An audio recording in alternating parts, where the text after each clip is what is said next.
They call me Squirrel. What's going on, Squirrel Squad? It is your boy, the Squirrel, and got to do a little piece by Tim Minchin. This popped up in my recommended by YouTube, and I saved it. Somebody may have sent me this as well, but I didn't have it saved when I just saw this recently. So if you sent it over, I finally saved it. But I don't know. I remember I saw this and I was like, oh, Tim Minchin. Tim Minchin. Ain't done a Minchin in a while. Not to mention Minchin. I don't know why I do that. Let's do this. This is Tim Minchin. This is, Tony the Fish. Oh, imagine that. Tony the Squirrel, Tony the Fish. This is going to be fantastic. I also did not know, shout out to Outdoorsy Gal O on YouTube. Someone I met very early in my YouTube career, and I've become friends with Chrissy. And her and her husband John are great people. I've been on live streams with them and stuff. They're just good folk from up in Canada. I did not know that yesterday, May 6th, was National Tony Day. I didn't know that. So she sent me a happy belated National Tony Day today. I was like, holy crap, I had no idea there was National Tony Day. Pay attention next year. Celebrating that son of a gun. Anyways, this is Tony the Fish. Not to be confused with Tony the Squirrel. Let's do this. Here we go. I'll talk to you other side thing. Here we go. Turn this up. Here we go. Minchin. I have a particular religious friend I go head to head with and get very boring at dinner parties with on these sort of big questions. And he always sort of seems to think that to be sceptical is to be cynical, and that my view of the world sees no beauty, which I always argue is not the case. I mean, I find the world a really exciting place. There are ideas that are a bit more sciencey, that are just as exciting as the kind of magic-y ones, you know, like the one of the greatest ideas of all time, evolution, the theory of natural selection, you know. Not only is it, how would you say, right... I'm just practicing my timing for my American tour. Pause, right, and duck. Duck. I mean, not only is it good science, but it's also really thrilling, don't you think, this idea that an individual of a species can be born sort of mutated in a good way. And in the moment of that individual's birth, it holds within its genetic code the potential for its entire species to take a huge evolutionary leap forward. It's amazing. And I always think, what would life have been like being one of those individual mutant freaks? You know, what did the other kids think? Imagine being the first dude ever to have feet. I reckon that would be really tough. And also, what I wonder is, how did these individuals with their new bits, like, how did they figure out how to use them?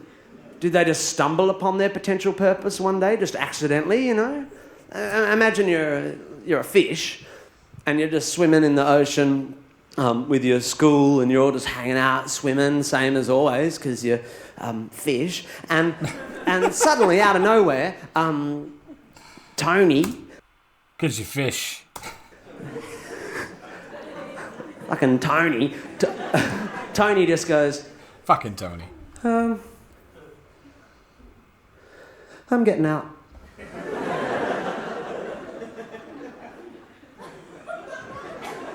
Yeah, I'm freezing. You're a fish, Tony. Yeah, well, I'm a cold fish. I just want to pop out for a bit, you know, maybe lie in my towel.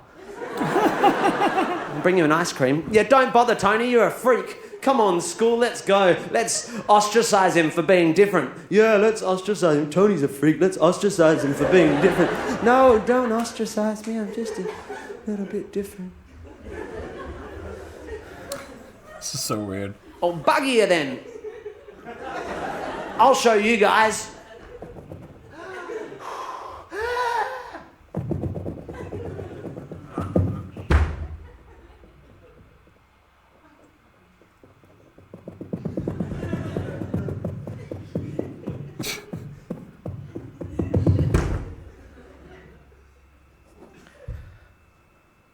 Fuck me. Those are going to come in handy.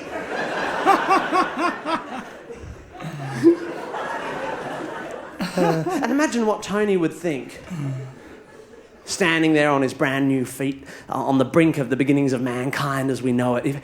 If he could look forward just a few short hundreds of millions of years to see one of his descendants an Israeli Jew by the name of Jesus, having a nail hammered through his feet.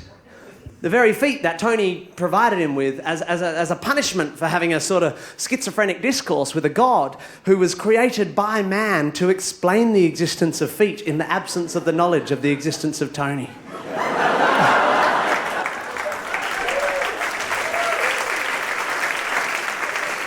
Oh my God, that's great. I think that would blow his little song. fishy mind. I was hoping we had a song. This religious friend of mine, arguments often end with him telling me that I'm not very open-minded. And because he's my friend and I respect him, I've written him a song. It's called If You Open Your Mind Too Much, Your Brain Will Fall Out.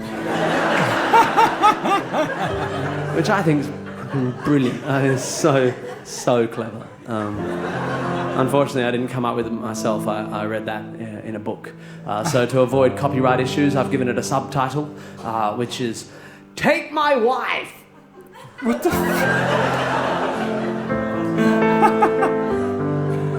This guy's ridiculous.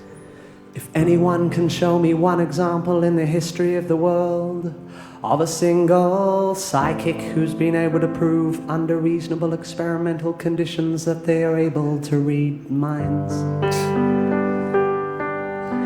And if anyone can show me one example in the history of the world of a single astrologer who's been able to prove under reasonable experimental conditions that they can predict future human events by interpreting celestial signs.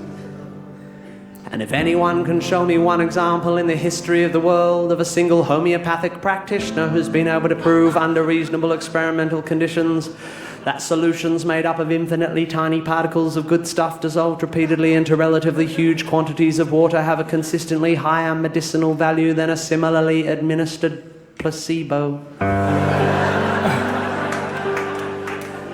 And if anyone can show me one example in the history of the world of a single spiritual person who's been able to show either empirically or logically the existence of a higher power with any consciousness or interest in the human race, or ability to punish or reward humans for their moral choices, or that there is any reason other than fear to believe in any version of an afterlife, I will give you my piano, one of my legs, and my wife.